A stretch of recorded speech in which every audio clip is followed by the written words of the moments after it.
Bonjour à toutes et à tous, vous êtes bien sur la chaîne des repas ufologiques Annecy. C'est Isabelle de l'association Les Repas Ufologiques.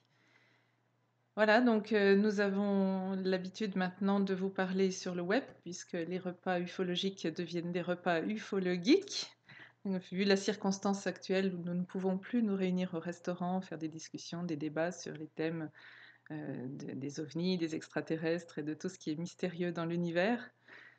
Voilà, maintenant nous le faisons sur le web et ça nous permet de continuer nos activités. Les repas reprendront certainement à l'automne lorsque la situation sera stabilisée. Enfin, espérons que le confinement va s'arrêter et que petit à petit chacun va reprendre son activité normale, on va dire. Voilà, donc la dernière fois que nous avons fait une interview en direct, c'était avec Valérie Gidon. Si vous vous souvenez, c'était début avril. Et nous avons déjà commencé à aborder un sujet qui est celui du voyage astral. Nous avons parlé aussi des walk-ins, sujet qui est grandement traité dans les livres de Anne Givaudan. Alors je vais vous montrer une sélection qui est là, une toute petite sélection parce que vous avez beaucoup de livres de Anne Givaudan et d'autres personnes aussi, d'autres auteurs en France qui parlent du voyage astral. Donc c'est un sujet quand même assez particulier que vous pouvez aussi découvrir au travers des vidéos et des ressources sur le web de Anne Givaudan. Je vous ai juste sélectionné la chaîne de Lilou Massé, que vous connaissez peut-être. Et il y a déjà une dizaine d'années, Anne Givaudan avait donné 2 ou même plusieurs interviews, en tout cas vous pouvez les écouter sur cette chaîne, qui sont très actuelles, mais qui annoncent déjà en 2010 ce qui se passe maintenant. Et sur Amazon, j'ai trouvé pas mal d'interviews qui présentent les livres de Anne Givaudan. Alors aujourd'hui, nous allons très probablement effleurer le sujet, mais nous allons parler des planètes de l'Alliance, des voyages entre les mondes, et de la manière dont Anne Givaudan voit les choses. Donc je vais vous présenter cette interview, je vais poser quelques questions, mais vous en aurez certainement d'autres, donc je vous invite à les écrire dans les commentaires et je ferai suivre. Voilà, j'espère que ce sujet va vous plaire et vous permettra d'aller plus loin dans vos recherches.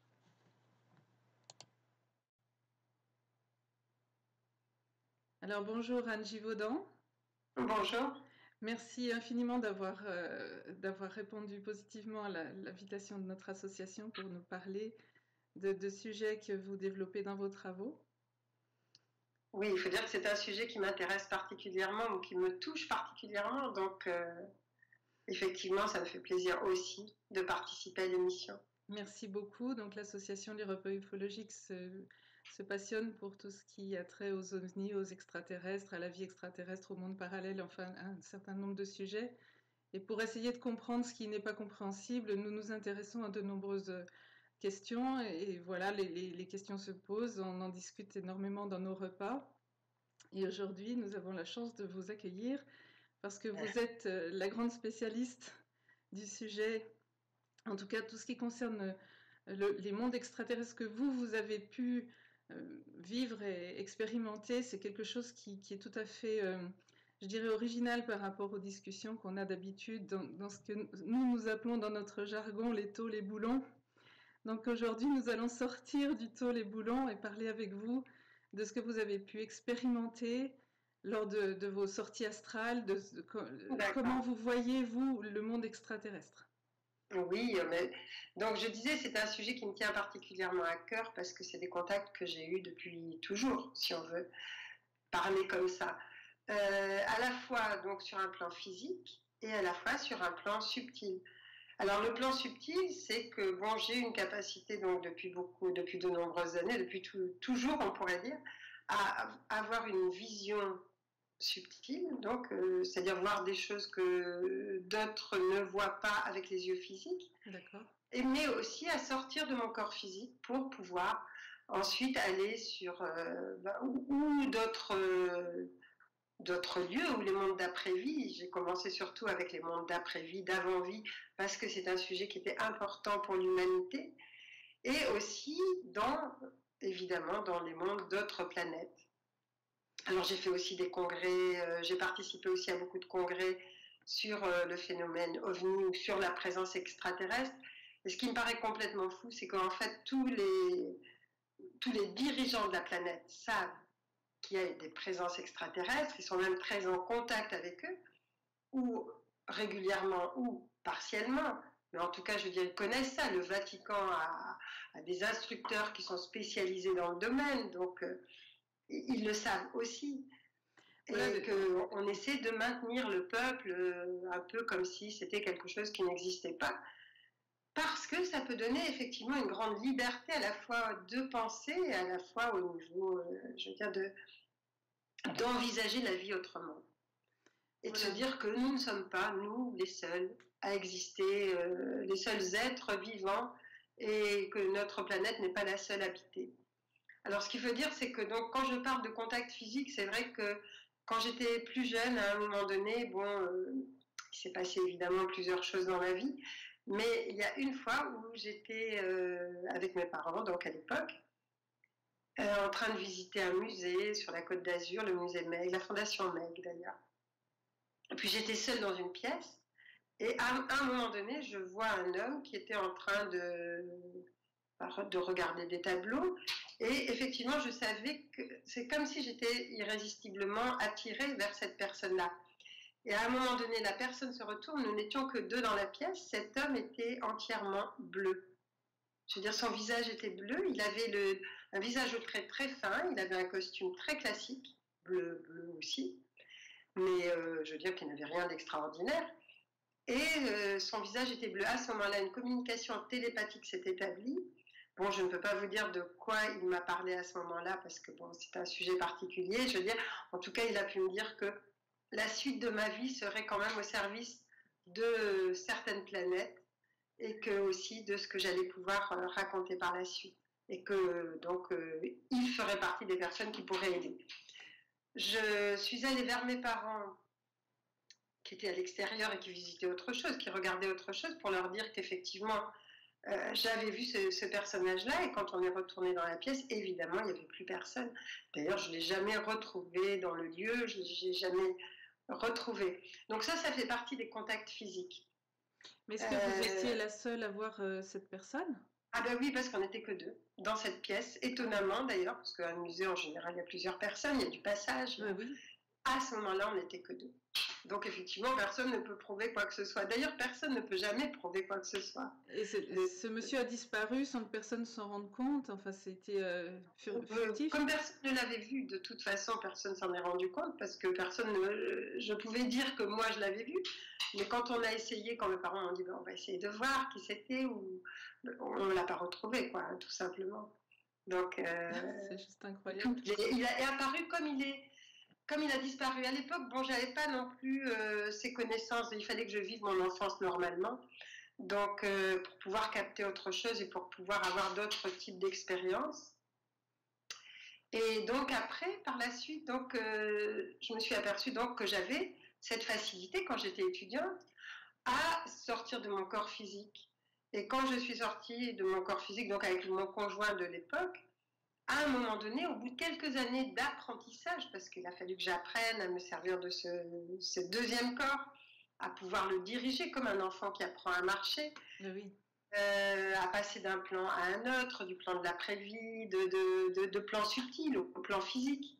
Et puis en même temps, il fallait que je continue ma vie physique, donc il fallait aussi que je sois stable, donc que je ne sois pas prise par cette envie de pouvoir tout le temps expérimenter pour fuir la matière. Et ça, c'est très important, et c'est pour ça que j'en ai pas parlé pendant longtemps. En tout cas, que je n'ai pas décrit comment se passait le voyage astral pendant longtemps, parce que c'était important pour moi de savoir que ce que je vivais, la façon dont je le vivais, je veux dire, d'autres effectivement pouvaient le vivre, mais qu'il ne fallait pas que ce soit une fuite de la planète ou une fuite des problèmes qu'on peut avoir sur cette planète. C'était une fonction, en fait, vous aviez cette fonction de pouvoir justement vous dédoubler et aller dans d'autres mondes. Je dirais que j'avais cette capacité, c'était pas encore une fonction, parce que je ne savais pas du tout à quoi ça allait me servir. Voilà, mais il y avait quelque chose derrière qui se tramait, il y avait une utilité quelque part, c'était pour, c'était fait pour. Tout à fait, mais même les personnes qui le vivent qu'une fois, je veux dire, ça les marque à tout jamais. Je veux dire, elles n'ont pas la sensation que la vie et la mort sont pareilles. Je veux dire, ça va changer leur notion de vie, ça va changer leur notion de mort. Elles savent que la mort n'existe pas, que ça n'est qu'un passage. Et à ce moment-là, elles vivent leur vie avec beaucoup plus d'intensité. Et leurs critères ne sont plus les mêmes. Donc même quand ça n'arrive qu'une fois, ça crée quand même un impact important. Et l'idée, ce serait que la plupart des personnes sur cette planète soient au courant justement de cette réalité-là, ce qui changerait complètement notre vision du monde et notre façon de faire. Ben, voilà, c'est pour ça qu'en fait, par la suite, on a écrit. Parce que ce qui nous a été demandé, donc, alors c'est là où j'ai rencontré un autre être, c'est-à-dire qu'au bout d'un certain nombre d'années, je me suis aperçue que effectivement c'est notre état vibratoire qui faisait qu'on pouvait ou rester proche de la planète Terre, visiter la planète Terre à la vitesse de la lumière ou même plus vite que la lumière, c'est-à-dire penser à un endroit, y être instantanément. Donc j'ai fait plusieurs expériences dans ce sens-là, des expériences, bon, des anecdotes, disons, on pourrait dire, mais bon, c'est pas le sujet là aujourd'hui. Et à ce moment-là, à un moment donné, j'ai vu qu'on pouvait, en changeant l'état vibratoire, on arrivait sur d'autres plans d'existence. Et c'est là que je me suis trouvée face à un être qui n'était pas de la Terre. Et donc, évidemment, on pourrait dire extraterrestre, si on veut Voilà, l'appeler c'était comme votre ça. première expérience. Et c'était la première expérience dans les mondes d'après-vie. Ouais, en changeant, alors attendez, juste pour aller lentement, pour comprendre bien, en changeant votre état vibratoire. C'est-à-dire que je me suis aperçue qu'effectivement, quand je pouvais rester au niveau de la planète Terre, c'est-à-dire dans l'ambiance de la planète Terre, c'est-à-dire aller d'un bout à l'autre de la planète, ou voir des personnes que je connaissais, mais qui étaient sur la Terre. Voilà, en restant ici. Et je me suis aperçue qu'à un moment donné, si mes pensées étaient plus élevées ou si quelque chose en moi changeait au niveau vibratoire, mais d'une façon positive, c'est-à-dire quelque chose qui m'élevait. Dans la pensée, ça se passe par l'état d'esprit, on va dire, peut-être. Ça se passe dans l'état d'esprit, c'est ça.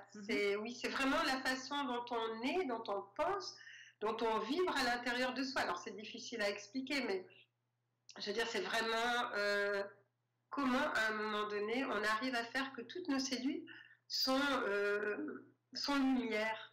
D'accord. Et à ce moment-là, on sent que quelque chose change. Et c'est à ce moment-là que j'ai quitté le plan purement terrestre, voilà, arrivé dans un autre monde, et qu'ensuite j'ai pu comprendre que c'était des mondes d'après-vie, d'avant-vie, enfin que c'était les plans subtils auxquels on peut accéder quand on n'est pas dans son corps physique et qu'on vibre d'une certaine façon.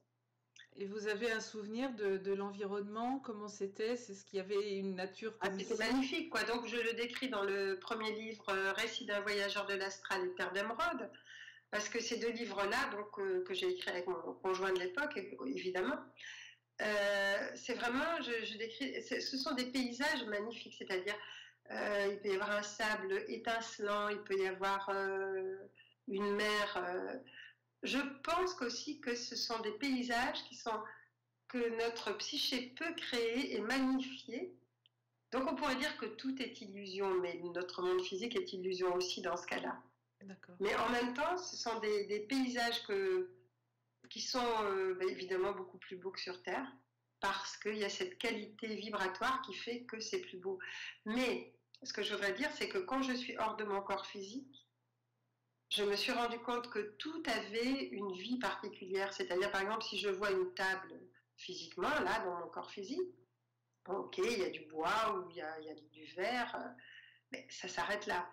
Quand je suis hors de mon corps physique, elle est vivante. Elle est vivante parce que elle est faite de plein de particules de lumière qui font qu'elle prend vie et que donc elle est beaucoup plus belle.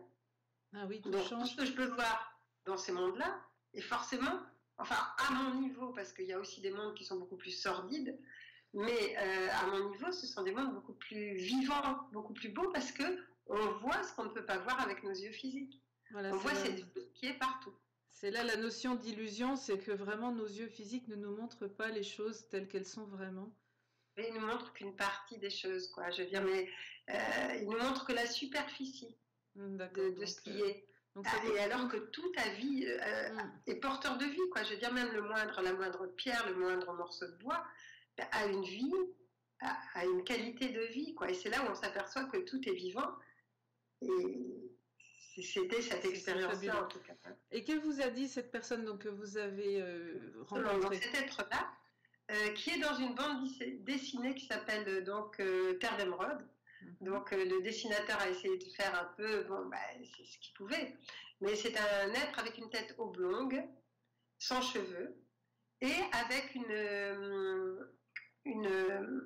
on pourrait dire plus petit, disons à peu près, bon, moi je ne suis pas grande, donc à peu près de ma taille, 1,55 m, quoi, quelque chose comme ça, avec une tunique qui semblait faire partie de lui, tellement elle était ajustée, quoi, tunique pantalon, et bleu, et son visage était entièrement bleu, pas du même bleu que la personne que j'avais vue dans le musée, mais d'un bleu plus clair, mais bleu. Donc voilà, et c'est pour ça qu'on l'a appelé par la suite l'homme bleu, parce qu'il ne voulait pas qu'on s'attache à lui, mais qu'on s'attache plutôt à ce qu'on décrivait des expériences qu'on faisait, ce qui fait qu'il n'a pas souhaité que son nom soit donné, quoi. Voilà, c'était juste un message qu'il avait envie de faire passer. Par contre, c'est là qu'il nous a dit, c'est moi qui vous ai aidé à faire les premières sorties hors du corps. Et il dit, vous avez, avant de vous incarner sur Terre, vous aviez pris un engagement de décrire ce que vous pouviez voir et ce que vous pouviez vivre à travers ces expériences. Est-ce que vous êtes toujours d'accord pour le faire? D'accord. Ensuite, il a ajouté qu'il était le représentant d'un groupement, d'un collège qui s'occupait, lui, spécifiquement de l'avance de la Terre, mais sur un plan plus, disons, plus spirituel. D'accord, donc un groupe qui nous chapeaute. Voilà, et que c'était lui qui allait nous servir de guide, et est-ce qu'on était bien d'accord pour continuer avec lui ses expériences? D'accord. Ça rejoint ce que dit Mark O'Byrne par rapport à nos gestionnaires. Il nous parle de gestionnaires, c'est-à-dire qu'il y aurait des entités dans d'autres mondes parallèles qui sont là pour nous aider, pour gérer un peu notre planète. Ben, il y en a toujours. Après, bon, il y a des gens, des guides, on en a à tous les niveaux. Donc il y a des guides qui sont d'autres planètes, et puis il y a des guides qui sont tout à fait terriens, qui sont morts et qui nous aident. Je veux dire, bon, on peut avoir des guides dans différents niveaux. Il y a les êtres de la nature, il y a, donc les guides, évidemment, il y en a beaucoup. Oui, d'accord. Mais là, c'était vraiment spécifique, c'est-à-dire, donc il dit, voilà, je suis le représentant de ce collège, et on travaille pour l'avance de la Terre. C'est à partir de ce moment-là que donc il a dit, bon, réfléchissez, parce qu'évidemment, on était juste étudiants à l'époque, et on s'est dit, ben, qu'est-ce que ça implique? On n'avait aucune idée de ce que ça pouvait impliquer, donc, et puis on avait vraiment confiance en lui, on a dit oui. Et c'est à partir de ce moment-là qu'on a commencé à écrire. On ne connaissait personne dans le domaine qui pouvait nous lancer, mais on a eu des émissions avec Chancel, avec Bouvard. Mais ils nous ont dit, dans la matière, nous n'avons pas autant d'impact que les forces de l'ombre ou les entités plus matérielles. Ah, c'est ce qu'ils vous ont dit. Ils ont dit, on vous donne de l'aide, mais c'est à vous de faire le travail, évidemment. Et ça s'est toujours passé comme ça jusqu'à maintenant, quoi. Je veux dire, donc, et on a toujours fait confiance. Enfin, moi maintenant, je fais toujours confiance, en tout cas, à toutes les propositions qu'il a faites. C'est-à-dire que chaque livre, c'est vraiment avec la proposition de est-ce que vous êtes d'accord pour parler de tel sujet? Est-ce que vous êtes d'accord pour rencontrer telle personne qui va travailler avec vous pour tel ou tel sujet, par exemple? C'est vraiment une collaboration, une sorte de partenariat. Vous avez ensemble, vous avez une sorte, ça fait un pont. En fait, vous êtes un pont entre eux et nous, quelque part. Entre ciel et terre, oui, mais bien sûr, c'est ça. C'est ça, bon, de par mes origines, de par beaucoup de choses qui me relient à une planète, à la planète Vénus, par exemple. C'est sûr que ça permet de faire un pont. Mais il ne faut pas oublier que sur Terre, il y a quand même au moins 30 000 personnes qui ne sont pas de la Terre et qui arrivent de façon complètement différente. Il y a les personnes qui arrivent par voie normale, c'est-à-dire avec une naissance normale, et qui vont toute la vie rester dans un corps physique humain et contribuer par leur rayonnement ou par ce qu'elles vont faire, même si elles ne le savent pas, ça n'a pas d'importance de le savoir ou de ne pas le savoir, mais elles vont contribuer à faire que les choses avancent. D'accord. Que ce soit sur un plan, ça dépend aussi de quelle origine elles sont, ça dépend aussi par qui elles sont guidées. Parce que dans les planètes de l'Alliance, vous avez des planètes très technologiques. Donc il y a des personnes qui vont aider sur un plan technologique. Il y a d'autres êtres qui vont aider sur un plan spirituel, sur le plan de l'amour, sur le plan de l'humain. D'autres qui vont aider sur le plan de la stratégie. Voilà ce qui Donc, fait la diversité. Vous pensez qu'on est chacun d'entre nous est relié à une planète différente? de toute façon, chacun d'entre nous est relié à une planète, parce qu'au niveau de la création de la planète, enfin des habitants de la planète Terre, il y a eu des créations qui se sont faites avec ce qu'on appelle les jardiniers de la Terre. Et j'ai participé, enfin j'ai vécu des expériences de ce type en descendant dans des vaisseaux et en voyant effectivement des êtres d'autres planètes qui amenaient des entités qui allaient vivre sur Terre. Alors attendez, ça va un peu vite, j'ai du mal à intégrer. Vous êtes allé dans des vaisseaux? Oui, bien sûr. Et ils sont physiquement et non physiquement. En fait, sous forme énergétique, vous avez pu visiter des vaisseaux qui seraient autour de la Terre? Alors, non, là, ce dont je vous parle, c'est quand je me suis projetée dans la mémoire de l'univers. D'accord. À une époque où la Terre a été peuplée. Ah, d'accord, oui, c'est très intéressant. Parce qu'on entend beaucoup de choses. Oui, on va pas pouvoir, oui, on va pas pouvoir tout développer, mais voilà, ça c'est aussi quelque chose de très intéressant. Et vous le développez dans lequel de vos livres, ce sujet-là? Alors, j'en parle un peu dans Récit d'un voyageur de l'astral et surtout dans Alliance aussi, dans le livre Alliance. D'accord. Et vraiment spécifiquement extraterrestre. Je vais juste repasser sur les livres. Ouais. Donc Alliance. Là, je vois que vous avez deux couvertures, il y a l'ancienne et la nouvelle, mais bon, c'est pareil. Ah, c'est le même, d'accord. Alliance, message des Vénusiens au peuple de la Terre. C'est ça, ouais. Dans ce livre-là, effectivement, il y a des incursions. Dans le livre Walking, c'est un peu bon, c'est une partie de mon histoire, mais en même temps, c'est le fait de. On parle aussi d'une autre planète et on parle aussi des reptiliens. D'accord. Je veux dire, c'est comme sur Terre, il n'y a pas que des. C'est pas parce qu'il y a des gens qui ont une technologie avancée qu'ils sont forcément spirituels, qu'ils sont forcément dans l'amour. Donc il faut savoir que, bon, je veux dire, c'est pas parce qu'on est, on est appelé extraterrestre qu'on est extra-lumineux. Et les reptiliens, justement, on entend tout et son contraire sur les reptiliens. Oui. Pour vous, quelle est leur origine? Alors leur origine, je ne peux pas remonter à leur origine, mais il y a des entités qui travaillent pour elles. Il y en a d'autres qui travaillent pour aider la planète Terre et pour aider le cosmos dans son ensemble, et d'autres êtres qui, eux, travaillent pour, disons, pour eux-mêmes. C'est-à-dire qu'ils veulent voir, disons, prendre des substances qui n'existent pas sur leur planète, qu'ils ont dévitalisées, parce que ce sont des êtres qui, comme nous en ce moment, qui ont beaucoup pensé à la technologie, qui ont oublié le côté cœur, et qui à un moment donné ont complètement desséché leur planète. Donc il leur manque des substances, il leur manque, on pourrait dire des esclaves aussi, bon, il leur manque beaucoup de choses. Et comme ils n'ont pas la conscience ou l'amour, je veux dire, qui pourrait, ils l'ont, mais enfin, je veux dire, il n'est pas développé.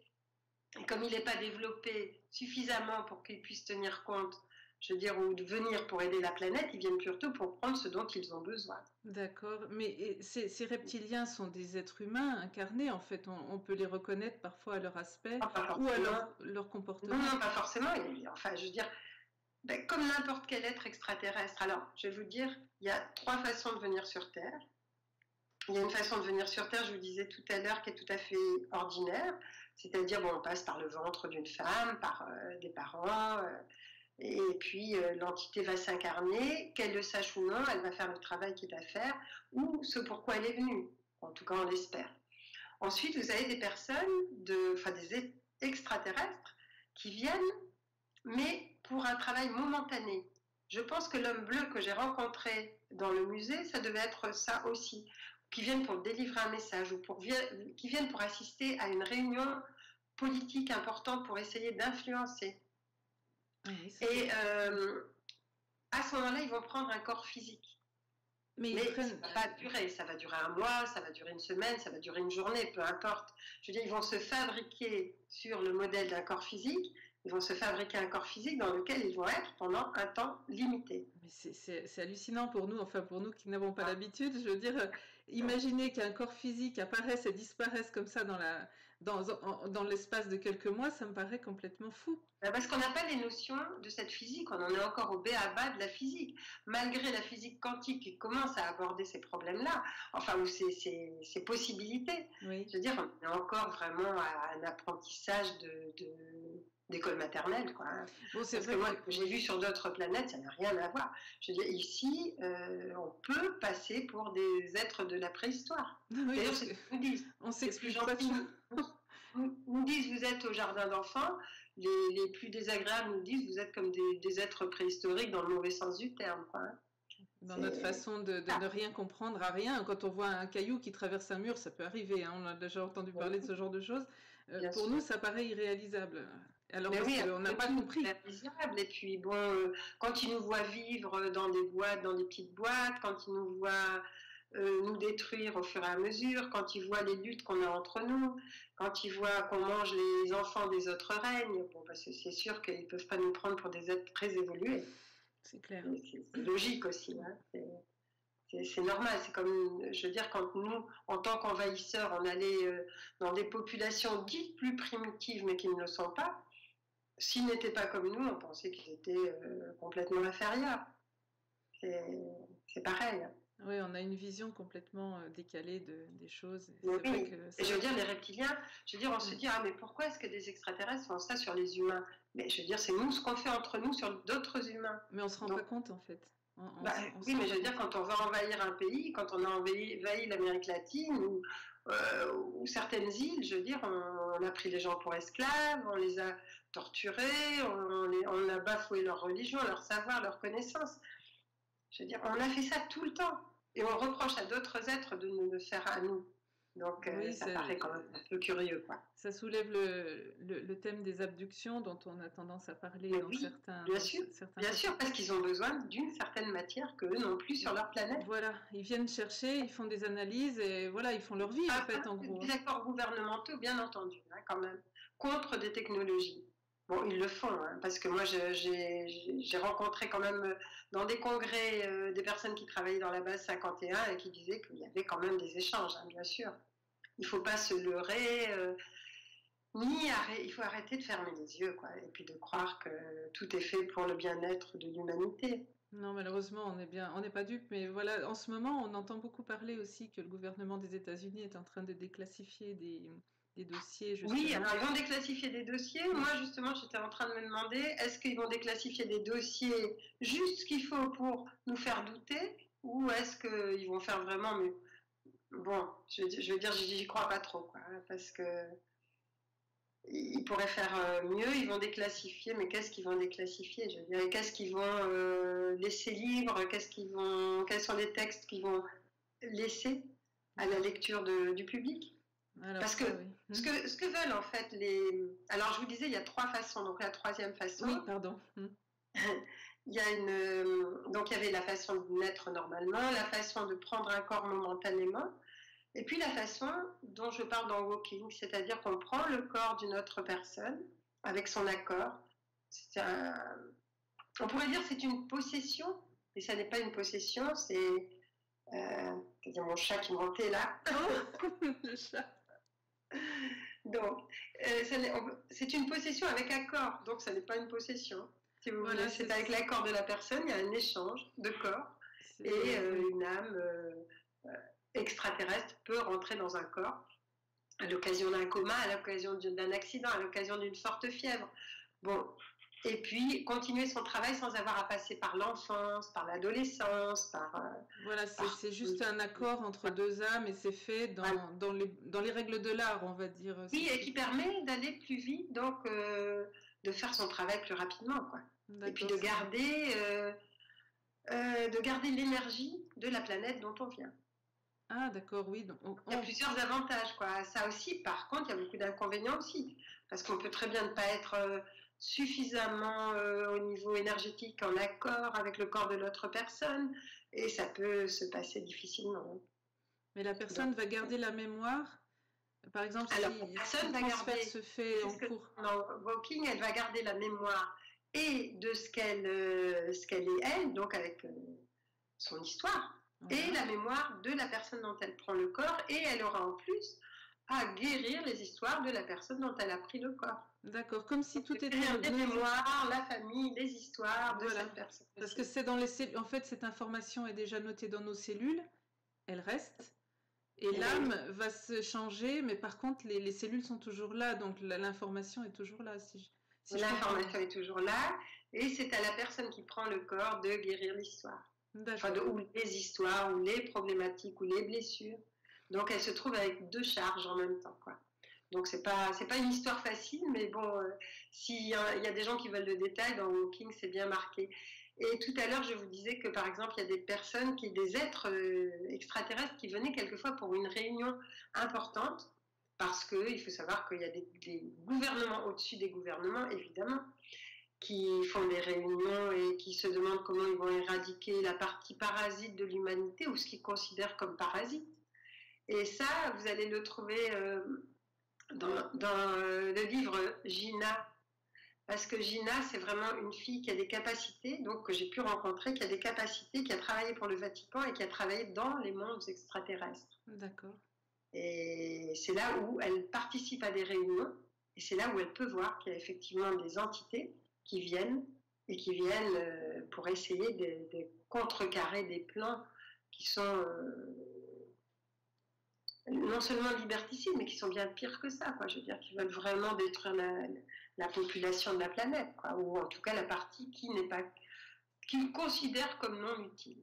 Et vous pensez que parmi ces réunions, donc au-dessus des gouvernements, ces sphères un peu qu'on ne connaît pas, c'est très nébuleux, est-ce que les entités extraterrestres sont plutôt bienveillantes ou plutôt malveillantes? Est-ce qu'il y a des deux? Là, par exemple, dans le livre original, l'entité qui vient, c'est une entité bienveillante qui essaie de contrecarrer ce qui se dit et de participer justement à la réunion. Donc, ce sont des discussions, voilà. Pardon, excusez-moi, ce sont des discussions qui ont lieu, mais en fait, on ne sait pas exactement ce que ça peut donner, parce qu'il y a les rapports de force à ce niveau-là ou pas? Enfin, Non, ce sont des réunions, je veux dire, avec une discussion qui est entamée, par exemple, comment est-ce que vous avez prévu de faire en sorte qu'il y ait une partie de la population qui disparaisse? Alors, il y en a qui vont dire, ben, nous, on a tel virus, nous, on a telle guerre, nous, on a telle famine. Bon, parce qu'il y a des êtres qui s'occupent de ça aussi. Je veux dire, il n'y a pas que des êtres positifs. Oui. Et au milieu d'eux, ben, il y a justement un être qui a pris, un extraterrestre qui a pris une apparence d'un des leurs et qui, à ce moment-là, va commencer à proposer d'autres choses. D'autres choses et à essayer de contrecarrer ou d'adoucir ce qui est en train de se tramer. D'accord. Et de faire en sorte que les choses ne se passent pas comme certains auraient voulu qu'elles se passent. Donc on va dire que ça paraît inimaginable, mais en fait c'est tout un monde, quoi. On peut dire que rien n'est joué d'avance, que les choses peuvent changer. Mais rien n'est joué d'avance. Si les gens en ce moment, ne serait-ce qu'avec le confinement, si les gens tout d'un coup réfléchissent et se lèvent, c'est-à-dire arrêtent de penser que, je veux dire, on leur veut simplement du bien et qu'ils se disent non, on va se lever et on va dire, on va faire nos choix personnels, on va dire non à ce qu'on ne veut pas voir, on va dire oui à ce qu'on veut voir, et à ce moment-là, vous allez voir que ces entités-là reculent. Et par exemple, pour vous citer un exemple, le mouvement nazi, c'est un mouvement qui a été... qui ne vient pas uniquement, évidemment, des mondes terrestres. Il a été créé aussi avec l'aide des reptiliens, avec l'aide de bien d'autres, des dracos, de bien d'autres entités qui ont envie de faire de la Terre un lieu où il y a des esclaves qui travaillent pour eux. Donc, ce mouvement, on pense qu'il a disparu, mais il n'a jamais disparu. C'est un mouvement qui ne s'éteint pas. Il prend d'autres noms, mais il ne s'éteint pas. Et ça évolue, en fait. C'est tout, ça change de nom. Donc on a l'impression qu'il n'est plus là. Mais parce que justement, il est dirigé par des entités qui ne font pas partie de la Terre. Bon, ça, c'est le côté sombre de l'histoire. Maintenant, après, il y a beaucoup d'autres dans l'Alliance. Ce sont des êtres qui, justement, s'occupent de la Terre. Et l'ambassade, par exemple, de Shambhala n'est formée au départ que pour aider les que d'être d'autres planètes qui, à un moment donné, ont décidé. Alors, il y a eu donc cette création dont je vous parlais, cette création où on amène des corps physiques dans lesquels les âmes vont s'introduire pour pouvoir habiter la planète Terre. Et il y a aussi, sur la planète Terre, à un moment donné, il y a eu des apports d'êtres d'autres planètes, mais qui avaient fait exploser leur planète ou qui avaient désertifié leur planète par manque d'amour, par manque de conscience en fait, et qui avaient besoin de trouver une planète d'accueil, donc ils sont allés sur Terre aussi. Ensuite, il y a des entités et des êtres de l'espace donc, qui ont dit mais on ne va pas laisser la Terre aux mains uniquement de renégats ou de personnes qui ont abîmé leur planète pour que ça n'arrive pas à nouveau. On va faire en sorte, nous aussi, on va descendre. Donc, il y a une espèce de gros mélange sur Terre. C'est la seule planète où il y a autant de races différentes. Oui, ça c'est ce que j'ai pu entendre dans d'autres aussi dans d'autres livres, enfin entendre et lire dans d'autres endroits. Oui, parce que moi, toutes les planètes que j'ai visitées, il y a une race. Tandis que la planète Terre, son challenge, c'est vraiment d'arriver à l'unité dans la diversité. Mais elle est composée de plusieurs mélanges, de plusieurs races et de plusieurs, disons, parties de races. Et ce qui fait qu'on est tous rattachés, tous les êtres de la Terre sont rattachés à, en eux en tout cas, une étincelle ou une graine de vie extraterrestre ou une graine d'étoile, quoi, une semence d'étoile, on pourrait dire. Donc c'est bien, enfin c'est un peu ce que je pensais, on va chercher les extraterrestres là où ils sont pas, parce qu'en fait on les a face à nous, on est tous quelque part des immigrés extraterrestres. Après, il y en a qui viennent directement de leur planète et que vous pouvez croiser sans vous apercevoir qu'ils en font partie. Parce que l'objectif, c'est pas qu'ils se fassent reconnaître, l'objectif, c'est qu'ils réussissent à faire ce qu'ils sont venus faire. Et comment... mais il y en a sur Terre, ça c'est certain. Il y en a qui viennent directement donc, de leur planète, par un des 3 moyens dont j'ai parlé. Voilà, ça se voit pas en fait. On les confond. Les gens sont tous un mélange quand même d'extraterrestres. Voilà, on peut les confondre, mais par contre, plusieurs auteurs ont pu faire, on a lu plusieurs livres, enfin dans nos bibliothèques, nous avons des livres qui font état d'observations d'êtres qui n'ont pas du tout l'apparence humaine, ou presque pas, ou qui ressemblent, mais c'est classifié, on a des... Tout à fait, il y a tableaux. Quand vous voyez par exemple dans le film La Guerre des Étoiles, dans le bar de La Guerre des Étoiles, c'est exactement ça. Je veux dire, il peut y avoir toutes sortes de types d'extraterrestres.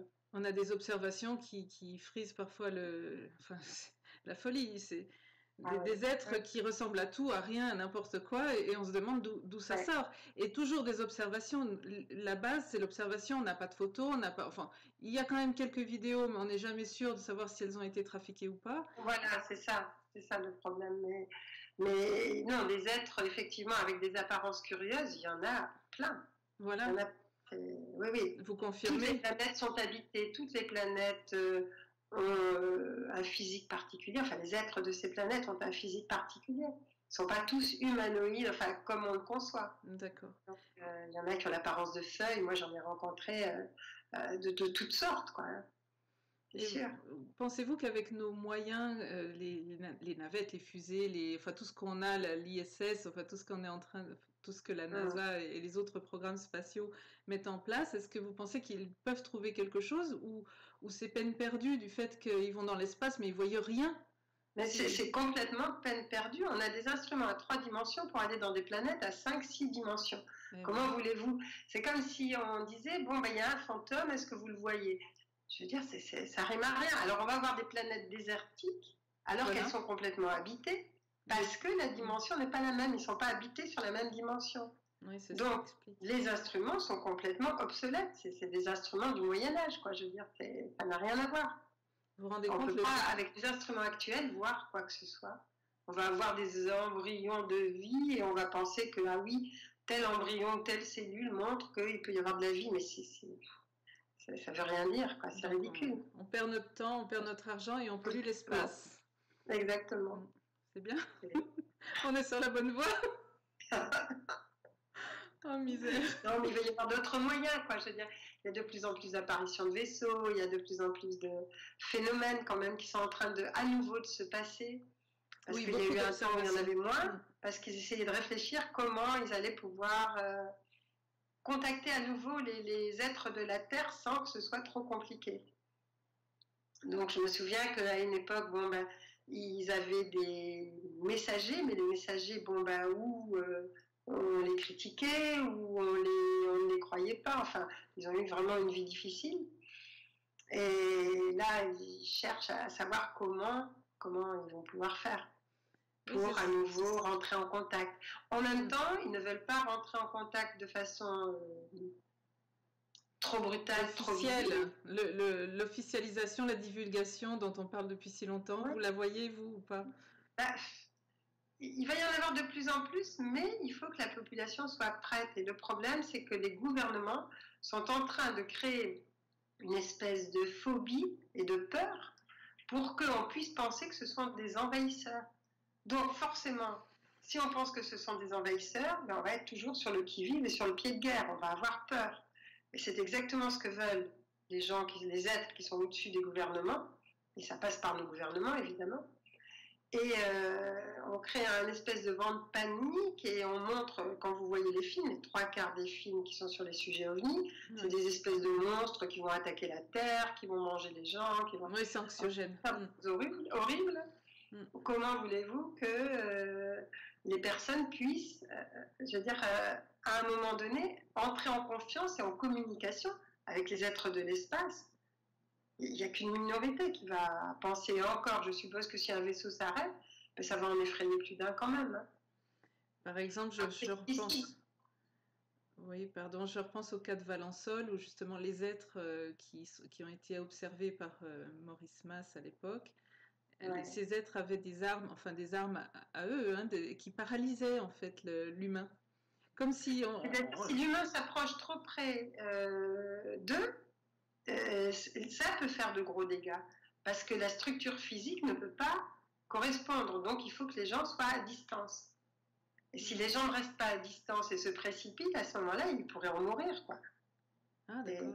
Mais oui, parce que, je veux dire, ils sont entourés d'un halo protecteur, en même temps, ils ont des ondes avec eux qui font que si une personne approche trop près avec le corps physique peut être complètement endommagé. Donc il faut déjà qu'il y ait un changement de structure. Pour monter dans un vaisseau, même physique, en ce qui me concerne, il fallait quand même qu'il y ait un changement vibratoire et un changement de structure. Sinon, ça peut endommager le corps physique. Donc, c'est possible qu'ils aient effectivement des armes pour arrêter les gens à distance et puis éviter qu'elles n'avancent. Bon, Oui, ça ne veut pas dire que ce soit négatif. Après, il n'y a pas que des positifs, c'est sûr.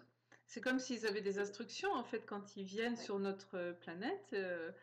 Ils savent qu'ils peuvent avoir telle ou telle situation et ils ont des manières pour se prémunir un peu de ce qui pourrait Oui, bien se leur arriver. protéger aussi, parce qu'ils se méfient effectivement, à chaque fois qu'ils sont apparus dans le ciel, ils étaient pris en chasse. Donc je veux dire, il n'y a pas de... Pour l'instant, la Terre est la seule planète qui n'ait pas de communication avec les autres planètes.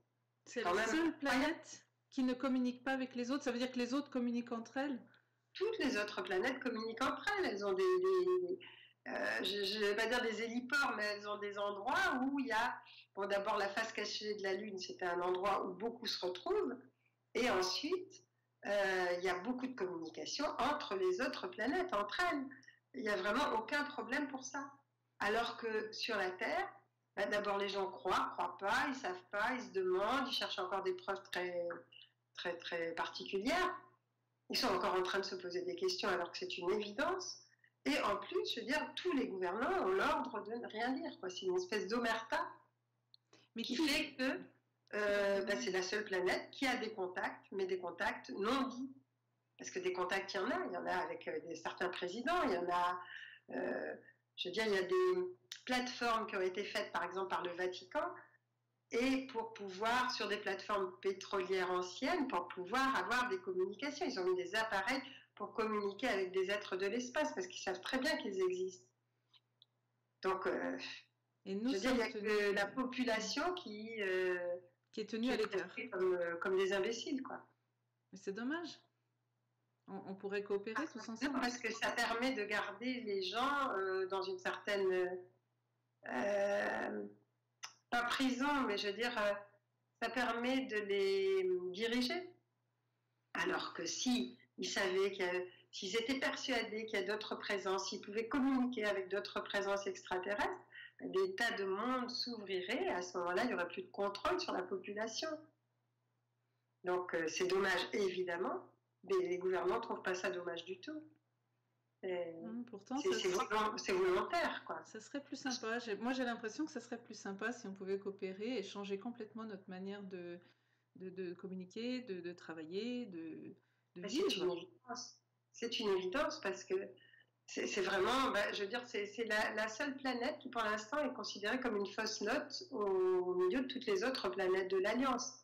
Donc, elle est en train maintenant de passer à un moment où elle va être obligée de continuer sa route, avec ou sans nous. Donc, il faut qu'on agisse.